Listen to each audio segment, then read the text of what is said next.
Той взе детето, държа го като заложник 24 часа, беше заплашвано с нож, аз също бях заплашвана. Никой не забравя как взе нож и ми го опря до врата. За съжаление, в последно време ескалират случаите на домашно насилие. Аз виках, молех се и не се обаждаха. Гледаха ме с такова презрение, все едно аз им преча да мина спокойно по улицата. Хората не трябва да свикват да живеят с усещането, че те са виновни и че те получават един вид този акт на насилие, защото те са сгрешили с нещо. Колко по-бързо насилника бъде изведен от тази среда, препятстван да извърши тежко посегателство, това е още по-добре за самите жертви.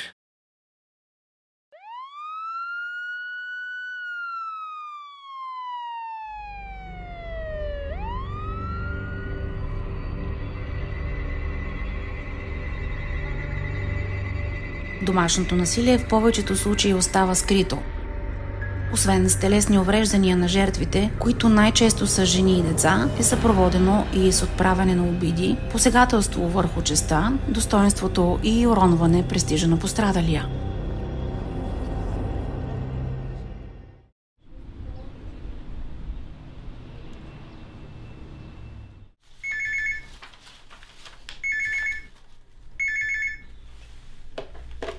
Инспектор Стоянов, районно управление Шумен. Госпожо Митева, слушам ви. Заплахи за побой. Може да ни очаквате на адреса. В къщи ли сте си? Да, след малко ще пристигна на адреса. Здравейте, господин Димитров. Току-що на служебния ми телефон получих сигнал за осъществено домашно насилие. Ще се нуждая от съдействие на екип на районно управление Шумен за посещаване на адреса. Има ли информация да е пострадала и ще има ли нужда от спешна помощ? Няма данни да е пострадала, но има издадена заповед за защита. Предвид на това е необходимо незабавно да посетим адреса. Да, разбрах ви. Разбрал. Явор 3 на 68. Имаме сигнал за домашно насилие на улица. Елате да вземете районния инспектор, за да се отиде на место и да му каже съдействие. Приоритет е на полицията да реагира на такива сигнали. Разбира се, преценяваме всеки случай по-отделно, няма два еднакви случая. В случая имаме издадена заповед за защита, действаме изключително бързо и адекватно, реагираме, за да изчистим случая на насилие и съответната жителката да бъде спокойна за живота и здравето си. Иванка е майка на 3 деца. Години наред в името на тяхното спокойствие живее в страх, в очакване на следващия скандал, на следващия шамар. След 11 години осъзнава, че нейният живот не може и не трябва да продължава по този начин. През ден, през два не може една жена да бъде унижавана, да бъде бита и да ходи с синини на работа и да прикрива един човек. Като майка съм имала нанесен побой, в който наистина не знаех дали въобще ще оцелея след цялата тая ситуация. Просто не знаеш, просто не знаеш дали ти ще оцелеш, дали този човек как ще те обдари, не знаеш, нямаш си ни идея какво ще се случи след това.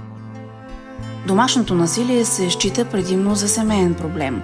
Точна статистика на пострадалите няма, защото много от тях се срамуват или страхуват да признаят какво са преживели. Първо и най-основно страха. Значи този страх от самото начало се започва да се внушава, като естествено винаги се насочва страха и към това, че какво ще правиш без мене. След което, съответно, когато мине първия път, винаги са големите обещания, няма да има повече така, ще бъдем заедно, всичко ще наред. Ти ме накара, чувството за вина. И другата страна, която много често е децата и финансовата зависимост. От друга страна, ми прави впечатление, че е налице и друга форма на домашно насилие, именно икономическото насилие, което констатираме, особено при делата, които са свързани както и при упражняване на родителски права, така и при бракоразводните дела се констатира като че ли наличието на такава тенденция. Това насилие е придобило размера до там, че в много случаи то преминава границите дори на приемливото такова, ако въобще можем да кажем, че има някакво такова приемливо. Изразяваш се в сексуално насилие, продължително, Не само между съпрузите, но и между баща и дъщеря, рождена или доведена. Изразява се в насилие от син върху майка, опитвайки се системно да използва пенсията и за да се издържа и да си купува алкохол. Изразява се в това да прибереш, да живееш с човек на семейни начала с цел той да те издържа и когато откаже да прави това, ти да проявяваш абсолютно толкова силна физическа агресия, че да стигнеш до неговото убийство. И това не са изолирани случаи, за съжаление. В същото време голяма част от хората стоят в страни от проблема, считайки, че той не е техен, че се намесват в семейни отношения. Реакция липсва дори тогава, когато стават свидетели на физическо насилие. За пореден път бях нападната от въпросния господин в градската градина, където той там започна да ми удря. Имах нанесен побой, така да кажа, където аз избягах от него и се качих на едно такси и отидах в полицията. Просто вече то нямаше на къде. Ние бяхме на обществено място, имаше страшно много хора в градската градина, макар че беше вече тъмно, вече вечер, но всички стояха и гледаха. Никой не се претече на помощ да каже какво става, какво се случва. Никой няма забравя как взе нож и ми го опря до врата. Аз когато виках на хората от улицата, които минаваха за помощ, и после много пъти мислех, Боже, как няма да се намесиш? Виждаш, че някой вика за помощ. Аз виках, молех се и не се обаждаха. Гледаха ме с такова презрение, все едно аз им преча да мина спокойно по улицата. Няма да забравя един мъж, така стабилен, хвана го за ръката, моля ви, помогнете ми. А той така ме отблъсна и каза, това не е мой проблем. Няма престъпление срещу личността, което да не доведе до драматична промяна в състоянието на пострадалия. Характерно за пострадалите от домашно насилие е емоционалната тревожност. Жертвата се чувства объркана, с чувство за неефективност и живот пред провал. Живее с очаквания за всякакъв вид заплахи, а те неминуемо идват. Той взе детето, държа го като заложник 24 часа, беше заплашвано с нож, аз също бях заплашвана. Това беше една кошмарна вечер, която наистина няма да забравя никога. Детето пък надали. Всяко едно нещо може да се спре. Независимо каква болка, емоционална или физическа. Физическа всички виждаме как минава, но никой няма да забравя как взе нож и ми го опря до врата. Като част от правоохранителната система, полицията има превантивна и възпираща роля. При извършване на домашно насилие, пострадали, близки, познати или съседи трябва да потърсят съдействие от полицията, защото тя реагира незабавно. Отидах в полицията, където те отреагираха там, мога да кажа, моментално. В смисъл беше извикан екип, който да ме прегледа, да ми види здравословното състояние. Дори детето беше с мен. Просто те са хора, които отреагираха на момента, когато аз подадах сигнала срещу него, той беше задържан, след това си взех детето, пренесах се да живее на село при майка ми. След изтичането му на срок от 24 часа, той се обади, каза, аз ще се променя, тези неща няма да се повтарят повече. А тези неща в немалко случаи се повтарят. Насилниците никога не се ограничават с еднократно действие. Минава време, те се извиняват, имат един период, в който са много мили и добри и след това, за да се тушира скандала, за да се тушира неприятната ситуация, да се спре потърпевши от оплакване и след това отново при следващ неблагоприятен развой на дадена ситуация те проявяват отново акта на насилие и на агресия. Не трябва да се отлага, защото системното упражняване на насилие наистина то води до една градация, която обикновено приключва с някакво тежко криминално престъпление. Трябва да знаете, че има и убийство, извършено при условията на домашно насилие. Няма как да поставим във всеки дом по един полицай или един прокурор, който да следи за как се развиват тези процеси в конкретно дадено семейство или конкретно дадена общност. Поради тази причина, колко по-бързо насилника бъде изведен от тази среда, препятстван да извърши тежко посегателство, това е още по-добре за самите жертви. Молбата за защита до органите на МВР е писмена. В нея се посочва дали има данни за опасност за живота или здравето на пострадалия. Полицейският служител определя опасността, като взема предвид характера и степента на акта на домашно насилие, личността на извършителя, възможностите за защита на пострадалия. Компетентен да наложи мярка за защита районния съд в района, на който пострадалото лице фактически пребивава към момента на подаване на молбата. Тя се подава в срок до 3 месеца, освен ако това е обективно невъзможно, но не по-късно от 6 месеца. Когато съдържа данни за пряка непосредствена или последваща опасност за живота или здравето на пострадалия, районният съд в закрито заседание, без призоваване на страните, издава заповед за незабавна защита в срок до 24 часа от получаването на молбата.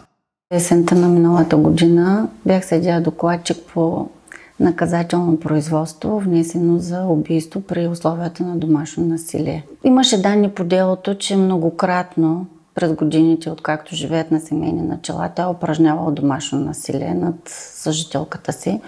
Включително тя е пускала сигнали до органите на МВР. Сигналите бяха проверявани. След това се е отказвала от подадените сигнали.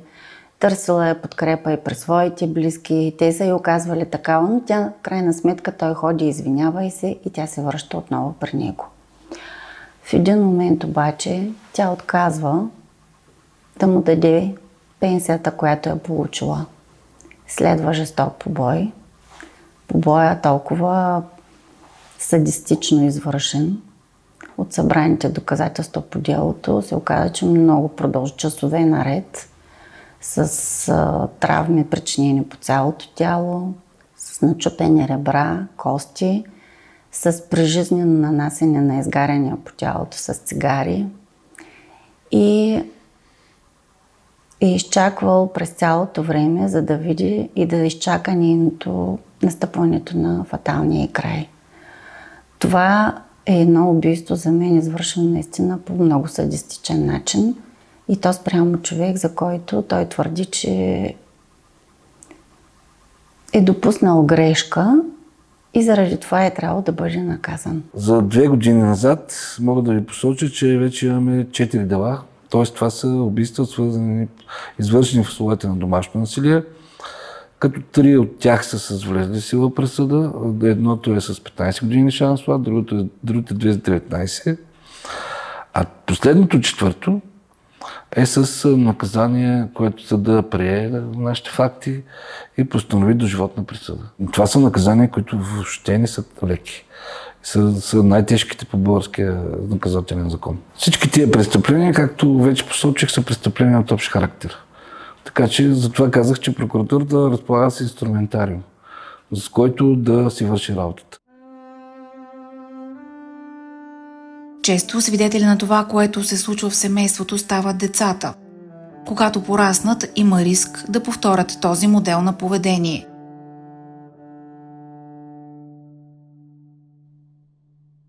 Ако са расли в семейство, в което насилието е било почти ежедневно, ако е била демонстрирана икономическа зависимост, ако с сила се е стигало до това да се налага мнение и решения, този модел на поведение децата ще прехвърлят върху своя живот. Няма нищо страшно от това да защитиш себе си, да защитиш децата си, да не бъдеш насилван за пореден път, го казвам. Никой не го заслужава. Има начин. Просто наистина има спасение, защото живот, живян в страх, той не е живот. Аз също мислех, че не мога да се оправя сама, да си гледам децата сама, но може, няма невъзможни неща. Да, паднах много, но в името на децата ставаш, продължаваш. Самия факт, самите те да се помислят като деца, мечтали ли са да се намерят насилник, да ги би всеки ден или там, когато на тях им скимне и да бъдат вечно в страх? Едва ли някой те е мечтал за такова нещо? Родителите носим отговорност за добруването на нашите деца.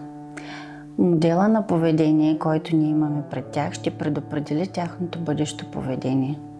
Дали те ще бъдат свободни, дали те ще се чувстват сигурни, зависи от нас, от това, което ние покажем в техния живот.